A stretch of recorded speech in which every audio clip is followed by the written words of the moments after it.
when Sudan, the world's last male northern white rhino, died in March at a wildlife preserve in Kenya, it seemed to signal the end of his kind. But it might not be over yet. Scientists on 4 continents are working with rhino eggs, cell cultures, tissues, blood and frozen sperm samples to produce a live northern white rhino birth, and maybe even repopulate the entire subspecies. If they succeed, it will be the first time a virtually extinct mammal with no living males has been brought back from the brink. One strategy depends on the subspecies' 2 known females, Sudan's 29-year-old daughter and 18-year-old granddaughter. Because neither is healthy enough to deliver a calf, scientists hope to extract some of their eggs, combine each egg with previously collected frozen sperm and implant the resulting embryo in another female. Most likely the surrogate would be a southern white rhino, another subspecies, which has a longer horn,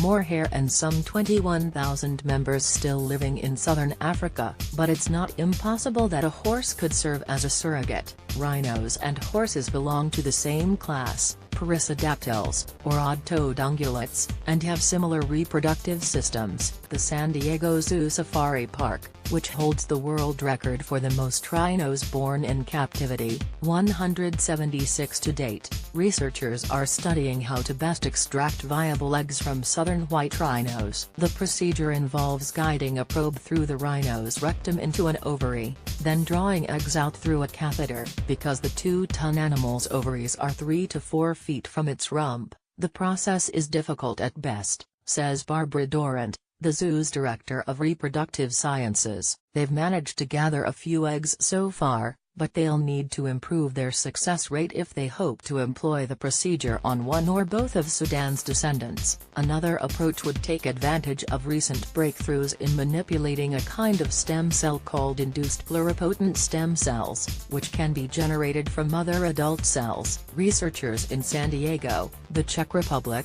Austria, Italy and Japan are working on transforming northern white rhino skin cells into such stem cells and then into egg cells. The Japanese scientists have accomplished the feat with mouse cells. The rhino egg would then be combined with sperm to form an embryo, which would be implanted in a surrogate. One potential upside of using stem cells is diversity, Dorrant says. The San Diego Zoo has 12 northern white rhino cell lines, and working with them on the gene level can furnish eggs with enormous genetic variety, an insurance policy against future inbreeding and genetic bottlenecks. Some experts speculate that in vitro fertilization and surrogate gestation could lead to a live birth within 10 years. Dorrant is more cautious. I hesitate to give a timeline because we simply don't know.